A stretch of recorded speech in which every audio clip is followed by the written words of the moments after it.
एक बार की बात है, परम पूज्य गुरु महाराज साहब का सत्संग एक डिस्ट्रिक्ट टाउन में होना निश्चित हुआ। वहां के सभी सत्संगी भाइयों ने डिस्ट्रिक्ट के सभी उच्च अधिकारियों को बुलाया हुआ था। उनमें एक जिज्ञासु के रूप में एक एसडीओ साहब भी आए हुए थे। गुरु महाराज साहब ऐसे अधिकारियों को देख करके बड़ा ही प्रसन्न हुआ करते थे। परम पूज्य गुरुदेव का कहना था कि ये लोग पुण्य कर्मों की वजह से ही ऐसे उच्च पदों को प्राप्त करते हैं, जहां उन्हें उच्च सेवा देने का शुभावसर प्राप्त होता है।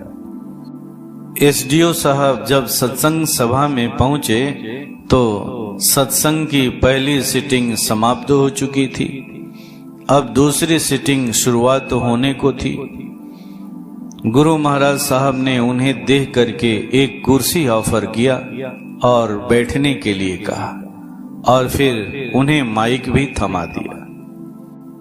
गुरु महाराज साहब का ऐसा मानना था कि जब ऐसे अधिकारी आते हैं तो उनके बारे में जानना चाहिए, क्योंकि कोई भी कल्चर नीचे से ऊपर नहीं जाती है, बल्कि ऊपर से ही नीचे की ओर आती है। इसी क्रम में पूज्य गुरुदेव ने यह जानना चाहा कि इनके विचार कैसे हैं। शुरू में ही माइक थमा दिया, क्योंकि सत्संग तो सदा विकास का पुजारी है। वह तो हमेशा विकास की बात सुनना चाहता है, उसी की चर्चा करना चाहता है। लेकिन कुछ लोग तो विकास के बजाय विनाश की बात सोचते हैं। ऐसी सोच में ही उन्हें आनंद मिलता है। एसडीओ साहब ने गुरु महाराज साहब से 3 प्रश्न किए। पहला प्रश्न था, हम आज तक यही जानते हैं या सारे लोग ऐसा ही मत रखते हैं कि भगवान एक होता है, लेकिन आज देखने को मिलता है कि भगवान अनेक हैं। जैसे भगवान राम, भगवान कृष्ण, भगवान बुद्ध, भगवान महावीर, भगवान रजनीश, भगवान अवधूत और न जाने कितने कितने भगवान खड़े हो गए हैं। मैं यही पूछना चाहता हूं कि इतने सारे भगवान आए कहां से। फिर उन्होंने दूसरा प्रश्न पूछा, हमने सुना है कि गुरु भी एक ही होता है और वह शिव हैं। यही एकमात्र गुरु हैं और इनके अलावे अन्य कोई दूसरा गुरु नहीं है। लेकिन आज गुरु लोग इतना बढ़ गए हैं कि ये गली गली में घूम रहे हैं। ये रामाश्रम सत्संग के गुरु हैं, ये दिव्य चेतना सत्संग के गुरु हैं, ये विहंगम योग के गुरु हैं, ये ब्रह्म कुमारी समाज के गुरु हैं। इस तरह से न जाने कितने गुरुओं की भरमार लग गई है। ऐसा देख करके मुझे बड़ा ही आश्चर्य होता है। फिर उन्होंने तीसरा प्रश्न पूछते हुए कहा, मैंने सुना है कि हर गुरु अपने शिष्य से एक दांव छुपा लेता है।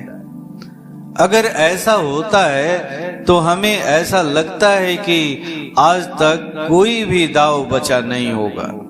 छुपाते छुपाते सभी दांव खत्म हो गए होंगे। एसडीओ साहब ने इन तीनों प्रश्नों को रखते हुए परम पूज्य गुरुदेव से कहा, मुझे आपसे यही प्रार्थना है कि आप कम से कम एक भी दांव नहीं छुपाएंगे। एसडीओ साहब के प्रश्नों को सुनने के बाद ऐसा आभास हो गया कि इनके प्रश्न नकारात्मकता लिए हुए। चूंकि सत्संग का एक सिटिंग खत्म हो चुका था, ऐसे में सारे नकारात्मक विचार भी खत्म हो गए थे और सभा में बैठे हुए लोग ध्यान का आनंद ले रहे थे, सुख ले रहे थे। फिर ऐसी हालत में सभा में ऐसा प्रश्न किया जाना थोड़ा सा वातावरण को बोझिल बना रहा था।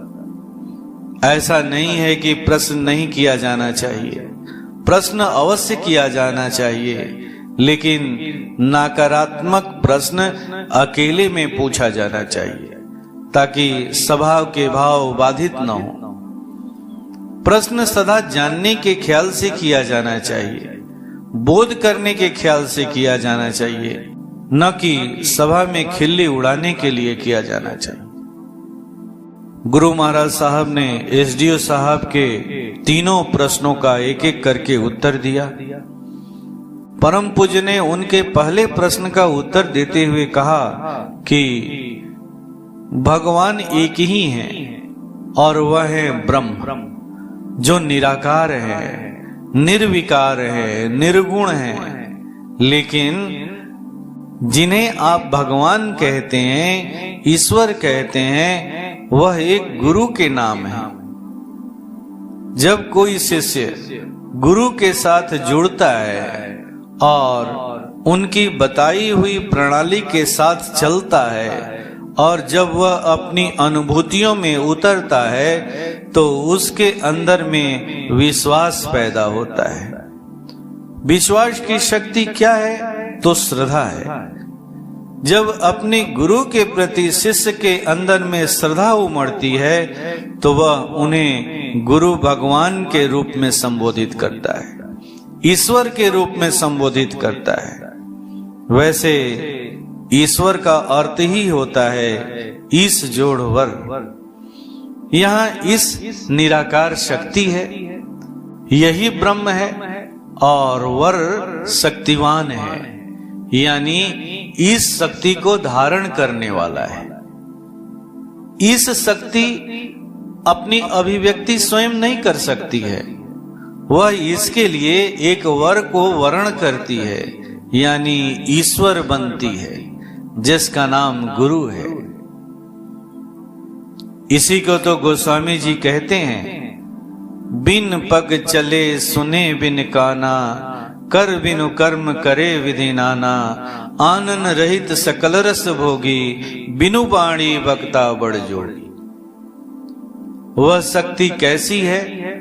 तो उसके पैर नहीं हैं पर चलती है। कैसे चलती है? तो गुरु के पैरों से चलती है।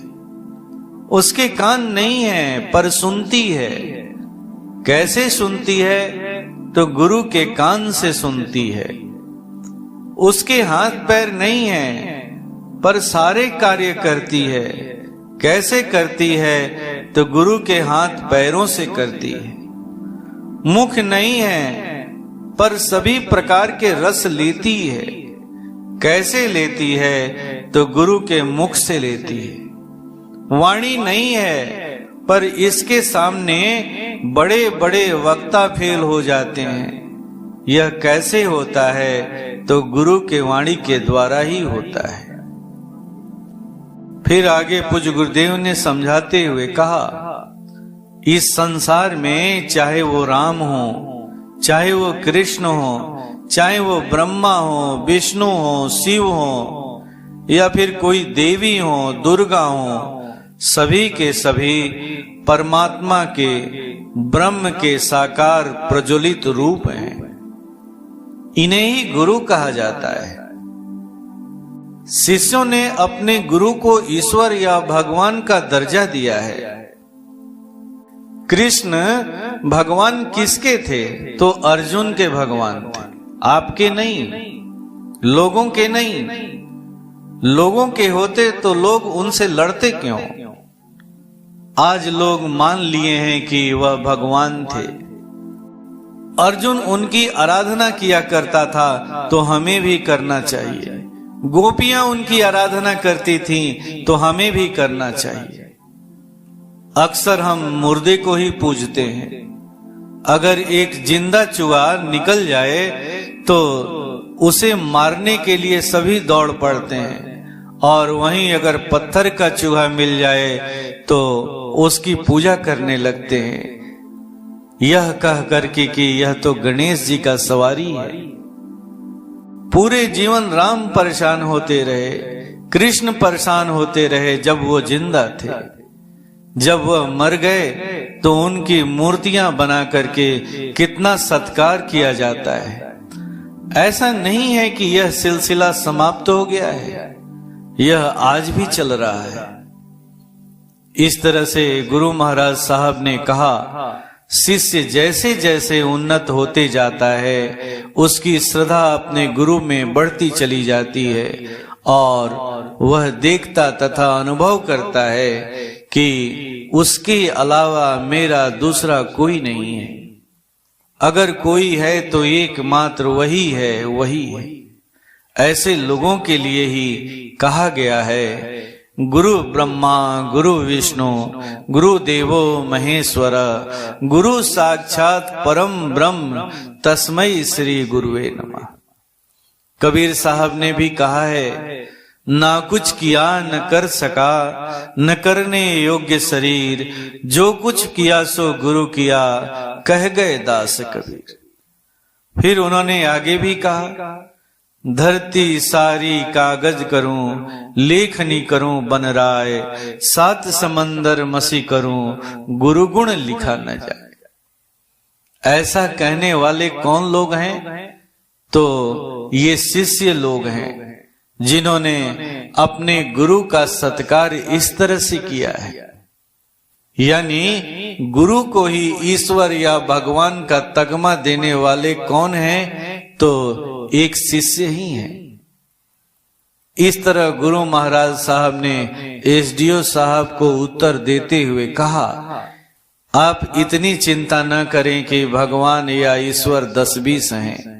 अगर ऐसा कहीं दिख रहा है तो ये सभी के सभी गुरु हैं, गुरु हैं। वो भगवान के प्रतिनिधि हैं, वो भगवान के प्रज्वलित रूप हैं। फिर आगे परम पूज्य गुरुदेव ने एसडीओ साहब के दूसरे प्रश्न का उत्तर देते हुए कहा, पहले के युग में 10-20 किलोमीटर की दूरी पर कोई कोई एमए पास मिला करता था, लेकिन अगर एक गांव में एक एमए पास हो तो भी काम नहीं चलने को है। ऐसे में गांव की शिक्षा में कभी भी अमीरी नहीं आ सकती है।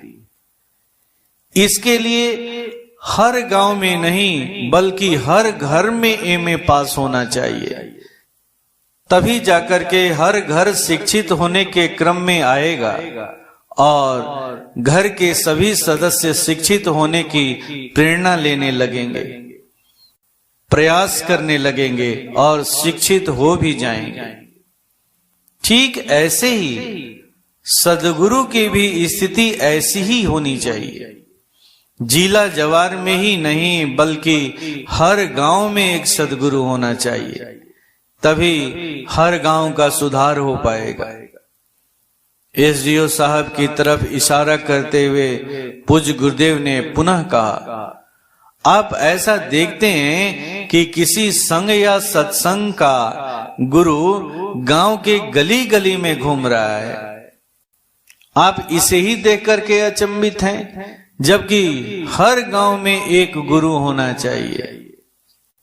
जब तक सद्गुरुओं का अभाव रहेगा तब तक समाज में परिवर्तन नहीं हो पाएगा। एकमात्र सद्गुरु ही ऐसा है जो सारे समाज को एक साथ बटोर सकता है, क्योंकि वही समस्त शक्तियों का मालिक है। उसके अंदर में कुछ भी कर देने की क्षमता है। वह ऐश्वर्यता के साथ युक्त है, क्योंकि वही ईश्वर का प्रतिनिधि है। अब आगे परम पूज्य गुरुदेव ने एसडीओ साहब के तीसरे प्रश्न का उत्तर देते हुए कहा, कोई भी समर्थ गुरु, चाहे वह पहलवानी का गुरु हो या संसार का गुरु हो या परमार्थ का गुरु हो, वह कभी भी कोई दाव छुपाता नहीं है। पहलवानी का गुरु, जिसे हम खलीफा भी कहते हैं, वह अपने शागिर्द को कहता है कि तुम्हें रोज 500 दंड बैठक करना है, इसके अलावे इतने घंटे कसरत करना है, खान पान में इतना दूध पीना है, इतना बादाम पीसना है और खाना है, साथ में ब्रह्मचर्यता का पालन भी करना है। यानी खलीफा ने उसके लिए जो कुछ भी नियम बनाया है, अगर शागिर्द उस नियम का पालन करता है तो वह भी शिष्य ऐसा शिष्य होगा जो दांव बनाने लगेगा। अब वह जिस अंग को पकड़ेगा उसको वहीं से तोड़ देगा, यही उसका दांव हो जाएगा। इस तरह हर दांव उसके हाथ में होगा। फिर परम पूज्य गुरुदेव आगे कहते हैं कि वैसे तो दांव एक धोखा है, एक छलावा है। दांव तो वही लोग सीखते हैं जो कमजोर होते हैं, जो धोखेबाज होते हैं, धोखा देकर के जीतना चाहते हैं। बल नहीं है लेकिन बल होने का एहसास कराना चाहते हैं धोखे के रूप में। ऐसे धोखा से तो अच्छा है हार जाना, युद्ध ही नहीं करना।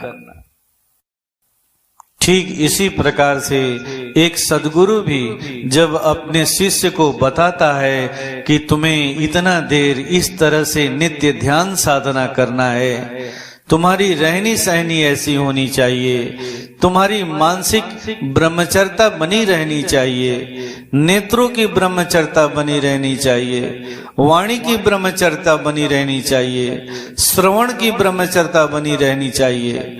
और जब शिष्य पूरी निष्ठा के साथ इसका पालन करता है तो उससे कोई भी दांव छिपा नहीं रह जाता, सत्य उसके पीछे पीछे चलने लगता है। यहाँ कोई छुप छुपाव नहीं होता। ऐसा शिष्य खुद गुरु बन जाता है, गुरु बन जाता है, क्योंकि शिष्य ही एक दिन गुरु बनता है, भक्त ही एक दिन भगवान बनता है। भगवान कहीं से पैदा नहीं होता, कहीं पिता पैदा नहीं होता, बल्कि पुत्र ही एक दिन पिता बनता है। इस तरह से गुरु महाराज साहब ने एक एक करके तीनों प्रश्नों का जवाब दिया। प्रवचन के बाद गुरु वंदना शुरू हुआ और फिर सभी लोग ध्यान में चले गए। ध्यान जब टूटा तो देखते हैं कि एसडीओ साहब गायब हो चुके हैं। अब तो वह उत्तर को सुनकर के शर्मिंदा हो गए थे। वैसा आदमी एक दिन शर्मिंदा होता ही होता है जो विनाश की तरफ चलता है। अगर वह जानने की इच्छा से प्रश्न किए होते तो जरूर ठहरते। इस तरह से परम पूज्य गुरुदेव ने एसडीओ साहब के तीनों प्रश्नों का उत्तर दिया, साथ ही साथ सभा में बैठे हुए भक्तों की भी जिज्ञासा को उन्होंने शांत किया और एक नई दिशा दी। ओम शांति।